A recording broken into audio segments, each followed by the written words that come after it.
class, today we will start your next topic writing penmanship या writing practice या फिर hand writing. ठीक है, इसके बारे में बात करते हैं। तो सबसे पहले बात करते हैं इसके इंट्रोडक्शन की। तो इंट्रोडक्शन में हम कह सकते हैं the chief purpose of teaching a language be it is a mother tongue और a foreign language it is develop the 4 basic skills.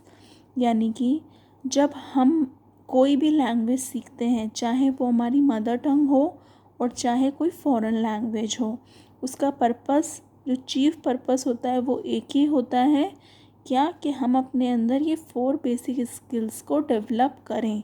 कौन सी है वो 4 basic skills? Number 1 listening, number 2 reading, number 3 writing और नंबर 4 स्पीकिंग। ठीक है, अब इनमें जो मेन है वो क्या है, हम यहाँ पे क्या पढ़ने वाले हैं? राइटिंग यानी हैंड राइटिंग के बारे में हमें पढ़ना है।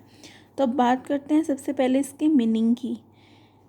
Handwriting mechanics and writing skills क्या होती है? Writing helps a pupil, pupil means है क्लास यहाँ पे स्टूडेंट से। तो writing helps a pupil in organising and expressing his ideas and thoughts. Without writing, it is very difficult to keep in the mind the various aspects of a subject। यानी कि कहने का मतलब ये है कि राइटिंग जो होती है किसी भी बच्चे को अपने व्यूज़ को, अपने आइडियाज़ को, अपने थॉट्स को ऑर्गेनाइज करने में, एक्सप्रेस करने में हेल्प करती है। क्यों? क्योंकि यदि हम अपने वर्ड्स को एक्सप्रेस नहीं कर सकते रिटन फॉर्म में, तो हमारे माइंड में जितनी भी बातें चल रही हैं उन सब को दूसरे के सामने प्रेजेंट करना इम्पॉसिबल हो जाता है। नेक्स्ट है handwriting is a regular feature of the people day to day work. ठीक है, हैंड राइटिंग क्या है? एक रेगुलर फीचर माना जाता है किसी भी स्टूडेंट के लिए जो उसका डे टू डे कार्य को कंप्लीट करता है। It is also very valuable, इसीलिए कहा गया है ये बहुत मूल्यवान है।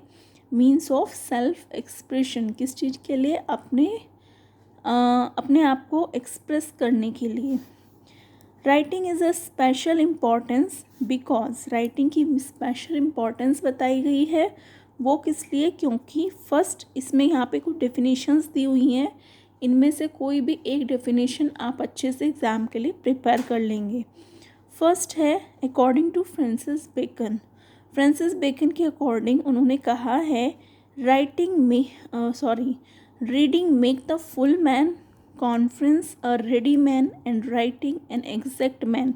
यानी कि जब हम कोई चीज़ पढ़ते हैं तो हम एक पूर्ण व्यक्ति बनते हैं, और जब हम कॉन्फ्रेंस में जाते हैं, ठीक है, तरह तरह के डिबेट्स वगैरह सुनते हैं, सेमिनार सुनते हैं, तो इस तरह के सेमिनार सुनकर हम एक रेडी मैन बन जाते हैं। यानी किसी भी टॉपिक के ऊपर अपने आप को अपने व्यूज़ को एक्सप्रेस करने के लिए तैयार रहते हैं। बट राइटिंग क्या है? राइटिंग एन एग्जैक्ट मैन, जैसा कि इंसान को एक परफेक्ट होना चाहिए, वो किससे बनते हैं? हम राइटिंग से। तो इसीलिए फ्रांसिस बेकन के अकॉर्डिंग राइटिंग को मस्ट माना गया है। नेक्स्ट है fair and legible handwriting makes a man perfect in all walks of life.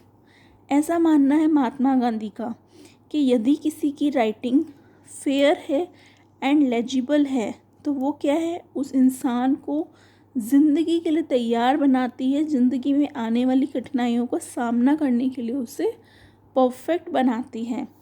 Next है शिव खेड़ा के अनुसार, शिव खेड़ा के अकॉर्डिंग एक डेफिनेशन है, it is easy to form bad habits but difficult to live both with. इन्होंने कहा है कि जो बुरी आदतें होती हैं, ठीक है, यानी कि इन्होंने कहा कि बहुत इजी होती है बुरी आदतों को अपनाना, उनके साथ जीना, but it is difficult to form good habit but easy to live with. लेकिन जो अच्छी हैबिट्स होती हैं उनके साथ जीना बहुत कठिन हो जाता है। वो इजी होती हैं, लेकिन हमें क्या है, हमें डिफ़िकल्ट महसूस होती हैं। नेक्स्ट बात करते हैं इसकी नेक्स्ट डेफिनेशन की।